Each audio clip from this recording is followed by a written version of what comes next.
அமைச்சர் அவர்களும் பங்கெடுத்திருக்கிறார்கள். முதலில் திராவிட முன்னேற்ற கழகத்தினுடைய தலைவருக்கும் முதல்வருக்கும் காங்கிரஸ் கட்சியின் சார்பாக எங்களது மனமார்ந்த நன்றியை தெரிவித்துக் கொள்கின்றோம். கடலூர் தொகுதியை காங்கிரஸ் கட்சிக்கு ஒதுக்கி தந்து எங்களுக்கு ஒரு வாய்ப்பை ஏற்படுத்திய முதல்வர் அவர்களுக்கு முதலில் நன்றி. இந்திய தேசிய காங்கிரஸை பொறுத்தளவு தேர்தலிலே எங்களுக்கு கொஞ்சம் அனுபவம் குறைவுதான். அதை நீங்கள் தயவு செய்து இருக்கின்ற அமைச்சர்கள், மூத்த தலைவர்கள் எல்லாம் வழிகாட்டி அதிகப்படியான வாக்கு வித்தியாசத்தில் இந்த மாவட்டத்தில் எங்களது வேட்பாளர் தலைவர் தொல் திருமா அவர்களையும், கடலூர் மாவட்ட கடலூர் தொகுதியினுடைய காங்கிரஸ் கட்சியுடைய வேட்பாளர் விஷ்ணு பிரசாத் அவர்களையும் மாபெரும் வெற்றி பெற செய்ய வேண்டும் என்று இந்த நேரத்தில் கேட்டு 2 நிமிஷம் எடுத்துக்கிறேங்க. நீங்க மோடியை பார்த்து பயப்பட வேண்டிய அவசியமே முதல்ல இல்லை. அதற்கு உதாரணம் என்னையே சொல்லிக்கலாம். 2014 அமலாக்கத்துறை சிபிஐயால் ரெய்டு செய்யப்பட்ட முதல் ஆள் நான் தான் பாண்டிச்சேரியில். என்ன விஷயம்னா, சட்டத்தின்படி நடந்தாலும் இந்த அரசாங்கம் சாதாரண மக்களையும் நல்லவர்களையும் பழிவாங்குவதற்கு தயாராக இருக்கிறது இந்த மோடி அரசாங்கம். அதை வீட்டுக்கு அனுப்ப வேண்டியது நமது கடமை. இதே கூட்டணி 54% ஓட்டை வாங்கி நம்ம ஜெயிச்சிருக்கோம். இந்த முறை பல முறை போட்டி. ஆனால் நீங்கள் கொஞ்சம் அசால்ட்டாக இருக்கலாம், அப்படி இருக்க முடியாது. காரணம் என்னென்னா, மக்கள்லாம் ரொம்ப நொந்து போயிருக்காங்க, இளைஞர்கள் நொந்து போயிருக்காங்க, படித்தவங்களுக்கு வேலை கிடைக்கல, தாழ்த்தப்பட்ட மக்களுக்கு அவங்களுடைய உரிமையை பெற்றெடுக்க முடியல, பிற்படுத்தப்பட்ட மக்களுக்கெல்லாம் சரியான வாழ்வுரிமையை அவங்களால் அடைய முடியவில்லை. ஏதோ நம்ம தப்பிச்சோம். தமிழ்நாட்டில் முதல்வர் தலைமையில் திராவிட முன்னேற்ற கழகத்தினுடைய அரசு இயங்குவதால் நமக்கு அந்த கஷ்டம் தெரியவில்லை. ஆனால் நீங்கள் இதே மகாராஷ்டிரா, பீகார், மத்திய பிரதேசம், ராஜஸ்தான் இங்கெல்லாம் போனீங்கன்னா அந்த கஷ்டத்தை மக்கள் உணர்கிறார்கள்.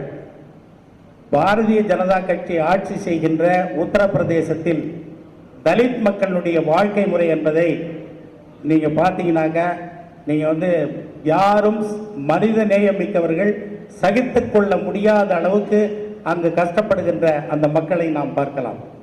உதாரணத்துக்கு, பாரதிய ஜனதா கட்சி 303 இடங்களை பெற்றது இந்த முறை. அதாவது அதிகப்படியான வெற்றி அவங்களுக்கு. ஆனால் 400 தொகுதியில் நாங்கள் ஜெயிப்போம்னு சொல்லிட்டு இருக்காங்க.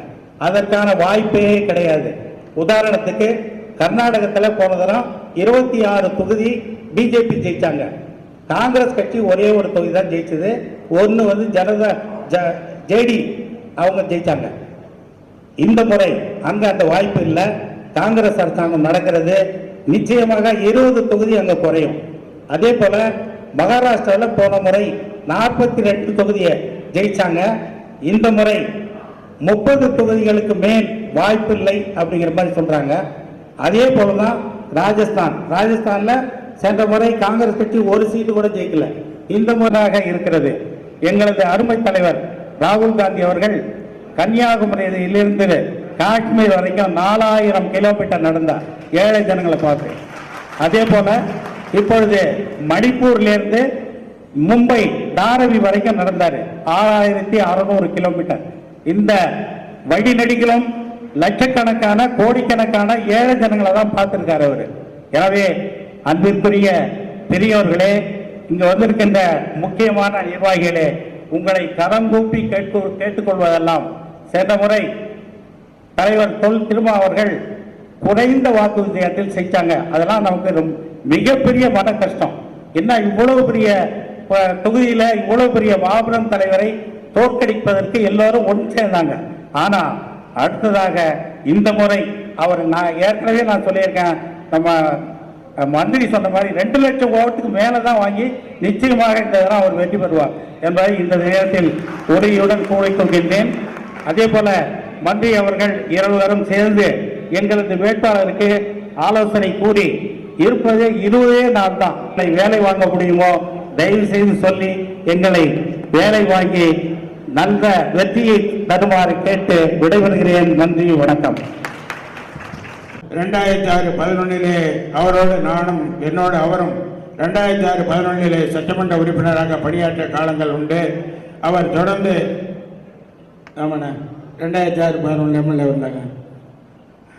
அதுக்கடுத்து இப்பொழுது ஆரணி பாராளுமன்ற உறுப்பினராகவும் இருந்து கொண்டிருக்கின்றார்கள். அவர்களுக்கு கடலூரிலே நிறைய சொந்தங்கள் இருக்கின்றது. கடலூர் மாவட்டத்தை பொறுத்தவரையிலே எங்களுடைய பகுதியிலே செம்மண்டலம் பகுதியிலே மஞ்சள்பூம் பகுதியிலே சொந்தங்கள் நிறைய இருக்கின்றன. என்ற வகையிலேயும் அவர்களுக்காக அன்புடைய நண்பர் அவர்களுக்காகவும் என்னுடைய அருமைக்குரிய தலைவர், என்னுடைய தளபதியாருடைய அன்பை பெற்ற தலைவர் அண்ணன் தொல் திருமாவளவர்கள் வெற்றிக்காகவும் 2 பேரும் இங்கே இருக்கின்ற மாண்புமிகு அமைச்சர் பெருமக்கள் 2 லட்சம் அல்ல, அவர்கள் மாண்புமிகு அமைச்சர் அவர்கள் தவறாக நினைத்துக் கொள்ள வேண்டாம். கண்டிப்பாக கூடுதலாக வித்தியாசத்தில் வெற்றி கிடைக்கின்ற அந்த வியூகங்களை நீங்கள் அமைத்து தர வேண்டும். நாங்கள் உழைப்பதற்கு தயாராக இருக்கின்றோம் என்று கூறி தமிழ்நாட்டிலே உங்களுக்கு பெருமை சேர்க்கின்ற மாண்புமிகு அமைச்சர் பெருமக்களுக்கு பெருமை சேர்க்கின்ற அந்த உழைப்பை நாங்கள் கண்டிப்பாக வழங்குவோம் என்று கூறி வாய்ப்பிற்கு வணக்கம் கூறி விடைபெறுகின்றேன். நன்றி, வணக்கம். இந்திய கூட்டணியின் சார்பில் நடைபெற்றுக் கொண்டிருக்கிற கடலூர் பாராளுமன்றம் மற்றும் சிதம்பரம் பாராளுமன்ற தோழமை கட்சிகளுக்கான ஆலோசனை கூட்டத்திற்கு தலைமை பொறுப்பேற்றிருக்கிற கடலூர் கிழக்கு மாவட்ட செயலாளரும் மாண்புமிகு வேளாண் நலத்துறை அமைச்சர் அவர்களுக்கும், அதே போல கடலூர் மேற்கு மாவட்ட கழக செயலாளர் அன்பு அண்ணன் தொழிலாளர் நலன் மற்றும் திறன் மேம்பாட்டுத்துறை அமைச்சர் அவர்களுக்கும், வருகை தந்திருக்கிற எனக்கு முன்பாக பேசி அமர்ந்திருக்கிற கடலூர் சட்டமன்ற உறுப்பினர் நண்பர் ஐயப்பன், காட்டுமன்னார்கோவில் சட்டமன்ற உறுப்பினர் நண்பர் சிந்தனை செல்வன், தலைமை தணிக்கை குழு உறுப்பினர் அண்ணன் புகழேந்தி உள்ளிட்ட நிர்வாகிகள், முன்னாள் சட்டமன்ற உறுப்பினர்கள், சட்டமன்ற தொகுதி பார்வையாளர் இருக்கிற அனைத்து தோழமை கட்சிகளுடைய அனைத்து நிலை பொறுப்பில் இருக்கிற நிர்வாகிகள், உங்கள் அனைவருக்கும் என்னுடைய வணக்கத்தையும் நன்றியையும் தெரிவித்துக் கொள்கின்றேன். மாண்புமிகு தமிழக முதல்வர் தலைவர் தளபதி அவர்கள் எப்படி இங்கே வருகை தந்திருக்கிற அனைத்து கூட்டணி கட்சியினுடைய தோழர்கள் அவர்களுடைய தலைவர்களை ஒருங்கிணைத்து சிறப்பாக ஒரு கூட்டணியை அமைத்து நமக்கெல்லாம் ஒரு நல்ல வழியை காட்டியிருக்கிறாரோ, அப்படி இங்கே வருகை தந்திருக்கிற அனைத்து தோழமை கட்சி நிர்வாகிகளும் ஒன்றிணைந்து நாம் அவர்களுடைய நோக்கத்தை நிறைவேற்ற வேண்டும் என்று இந்த நேரத்தில் கேட்டுக்கொள்கின்றேன். அனைவரும் ஒருங்கிணைந்து ஒத்துழைப்பதன் மூலம் 2 வேட்பாளர்களையும், கடலூர் பாராளுமன்ற வேட்பாளர் டாக்டர் விஷ்ணு பிரசாத் அவர்களையும், அதே போல சிதம்பரம் பாராளுமன்ற வேட்பாளர் அருமை அண்ணன் எழுச்சி தமிழர் அவர்களையும் வெற்றி பெற செய்ய நாம் அனைவரும் ஒன்றிணைந்து பாடுபட வேண்டும், உழைக்க வேண்டும் என்று உங்களை அன்போடு கேட்டு விடைபெற்றுக் கொள்கின்றேன். நன்றி, வணக்கம். வரலாற்று சிறப்பு வாய்ந்த இந்த அவையை தலைமையேற்று நெறியாளை செய்து கொண்டிருக்கிற எங்கள் நெஞ்சம் நிறைந்த பேராளுமை, வேங்கையின் மைந்தர், நல்லிணக்க நாயகர் அண்ணன் அமைச்சர், வேளாண் துறை அமைச்சர் எம்ஆர்கேபி அவர்களே, மரியாதைக்குரிய தொழிலாளர் நலன் மற்றும் திறன் மேம்பாட்டுத்துறை அமைச்சர், எங்கள் மனம் நிறைந்த ஆளுமை அண்ணன் கணேசன் அவர்களே, சக சட்டமன்ற உறுப்பினர்களே, மரியாதைக்குரிய திராவிடர் கழகத்தினுடைய பொதுச் செயலாளர் உள்ளிட்ட இந்த அவையில் நிறைந்திருக்கிற வணக்கத்திற்குரிய சான்றோர் பெருமக்களே, அன்பு உறவுகளே, உங்கள் அனைவருக்கும் என்னுடைய பணிவான வணக்கத்தை தெரிவித்துக் கொள்கிறேன். 2 தொகுதியும் அறிவிக்கப்பட்ட பிறகு முதல்வர்கிட்ட போயிட்டு அந்த கடிதத்தை கொடுத்துட்டு அவர் கையால் அந்த கடிதத்தை வாங்கிட்டு அவர்கிட்ட பேசிட்டு ஒரு காஃபி கொடுத்து தோழமை கட்சி அனுப்புறது வழக்கம். இப்போ வழக்கமான பதட்டத்தில் நான் முதல்வரை பார்த்து இந்த 2 தொகுதியிலையும் கொஞ்சம் கூடுதல் கவனம் சார் ஏதாவது பேசணும்ல அப்படின்னு பேசும்போது நான் அந்த ஒரு வார்த்தை சொன்னேன். அடுத்த வினாடியே முதல்வர்கிட்ட வந்த பதில் 40 தொகுதியிலும் நான் தான் நிற்கிறேன். அதான் முதல்வர். இந்த அன்பு தான், இந்த பாசம் தான், இந்த உறவு தான் இன்னைக்கு இந்தியாவுக்கே வழிகாட்டக்கூடிய ஒரு வலுவான கட்டமைப்பை உருவாக்கி தேர்தல் முடிஞ்ச பிறகுதான் வந்து எல்லாரும் வெற்றி விழா நடத்துவாங்க. முதல்ல வெற்றி விழாவோடே தொடங்குற தேர்தல் தமிழ்நாட்டில் தான். ஏன்னு சொல்லுங்களேன், இப்போ தேர்தல் கூட நம்ம வேலுமணி பேசினாரு கோயம்புத்தூர்ல. 2 பேருக்கும் இடையில என்ன பிரச்சனைனா, திமுகவுக்கு எதிராக நிற்கிறது யாரு? இன்றைய தேர்தல் திமுகவுக்கும் அதிமுகவுக்கும் தான் அப்படின்னு அவர் சொல்றாரு. இன்னொருத்தர் மைக்கரை பிடிச்சி இந்த தேர்தல் திமுகவுக்கும் பாஜகவுக்கும், அதாவது திமுகவோட எதிரில் நிற்கிறது நானா நீயாங்கிற போட்டி தான் அதிமுகவுக்கும் பாஜகவுக்கு தவிர திமுக தான் நிற்குது அப்படிங்கிறதுல எந்த மாறுபட்ட கருத்தும் இல்லை. ஆக தேர்தலுக்கு முன்னாடியே ஒரு வெற்றிகரமான கூட்டமைப்பை, ஒரு கூட்டணியை மாண்புமிகு முதல்வர் உருவாக்கி இருக்கிறாரு. அதற்காக இந்த தருணத்தில் ரொம்ப சரியாகவே அமைச்சர் நம்மளை வழிநடத்துறாரு. முதல் தீர்மானமே இப்படி ஒரு வலிமையான தீர்மானத்தை நான் மனம் நிறைந்து கரவொலி எழுப்பி என்னுடைய மனதார நான் நன்றி சொல்ல. அந்த கூட்டணியை உருவாக்க அவரால் முடிஞ்சிருக்குன்னா, அவருடைய உடன்பிறப்புகள், முத்தமிழறிஞர் கலைஞருடைய உடன்பிறப்புகள் எப்படி இருக்கிறாங்க அப்படிங்கிறத நான் சொல்றேன். எனக்கு இப்ப மேடையில் அப்படியே உட்கார்ந்து பார்க்குறேன். திமுகவுக்கு வலுவான மாவட்டம் வந்து கடலூர் மாவட்டம். ஆனா 2 தொகுதியுமே தோழமை கட்சி கொடுத்துட்டு நம்மளை எல்லா நிலையிலும் வழிநடத்தக்கூடிய நம்முடைய அமைச்சர் பெருமக்கள் இந்த 2 தொகுதி தோழமை கட்சி கொடுத்திருக்க தொகுதியினுடைய இதுக்காக வேட்பாளர்களே வரல. வேட்பாளர்கள் பற்றி கவலைப்படல. களத்துக்கு வந்து நிற்கிற அந்த சிங்கமா இருக்கிற அந்த உடன்பிறப்பு உறவு இருக்குல்ல, அதுதான் இந்த பெரிய வெற்றி. நான் மனம் நிறைந்து நான் நன்றி சொல்ல விரும்புகிறேன். வாழ்நாள் முழுக்க இந்த இந்த இந்த கடப்பாடு, இந்த அண்ணனுக்கு பிடிக்காத விஷயம் என்னன்னா, மைக்கை பிடிச்சிக்கிட்டு பேசாது. அதுதான் அவர் சொல்றது முதல் தேர்தல் தீர்வு.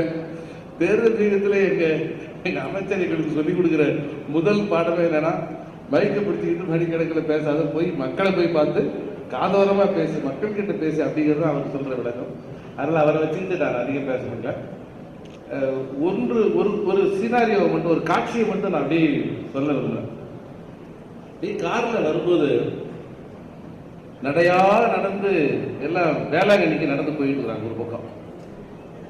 இன்னொரு பக்கம் பங்குனி உத்திரம் திருவிழா. இன்னொரு பக்கம் பார்த்தா புனித ரமலான் நோன்பு.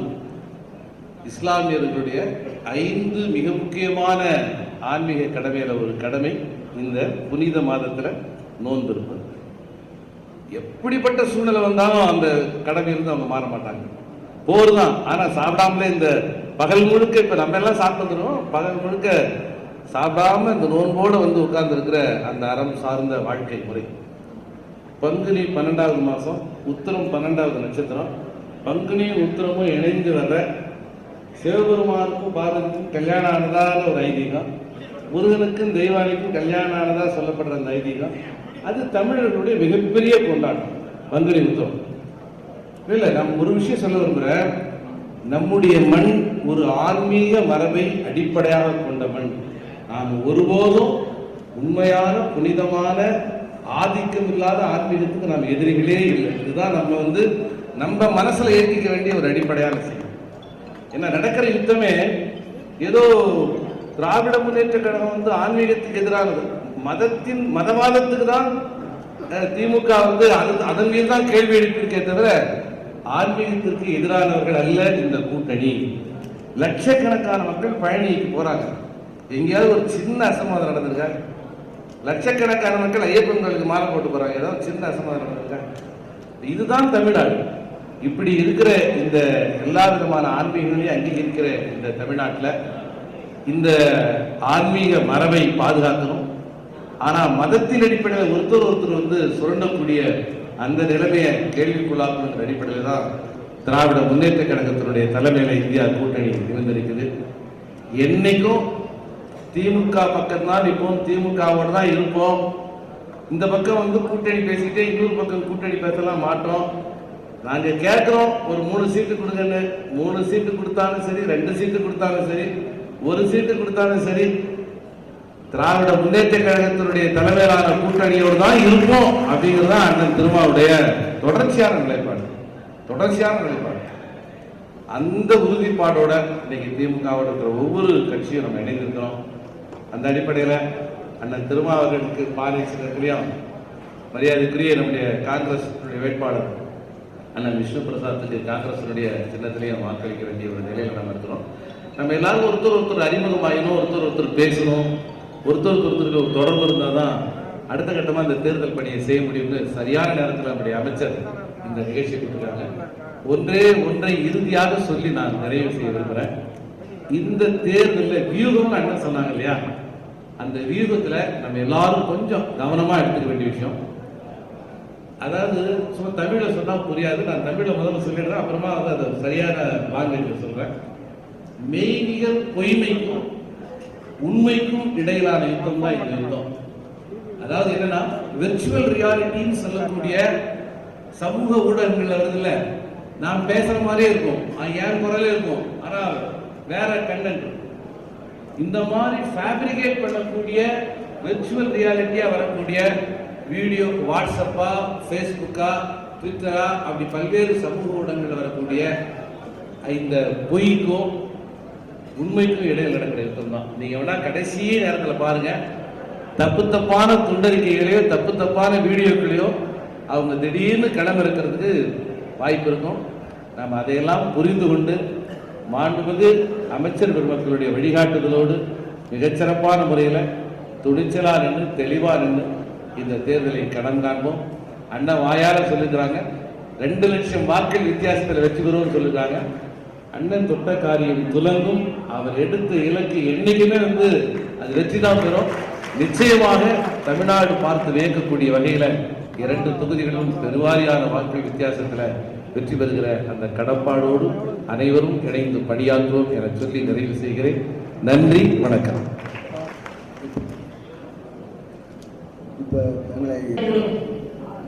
அரசியலுக்கு சட்டங்கள் நீக்கப்படும். உங்களுக்கும் எனக்கும் இருக்கின்ற அடிப்படை உரிமைகள் குறைந்து போகும். ஒட்டு மொத்தமாக ஹிட்லர் முசோலினி ஆட்சி இந்த மண்ணிலே வந்து சேர்வதற்கு ஹிட்லராக நரேந்திர மோடியும் முசோலினியாக அமித்ஷாவும் புறப்பட்டு எழுப்புகின்ற மனித விரோத குல சக்திகளை வீழ்த்தி காட்ட வேண்டிய கடமை கடைக்கோடி மனிதனிலிருந்து ஒவ்வொருவருக்கும் இருக்கிறது. நண்பர்களே, பிள்ளைகளை காப்பாற்ற, எதிர்காலத்தை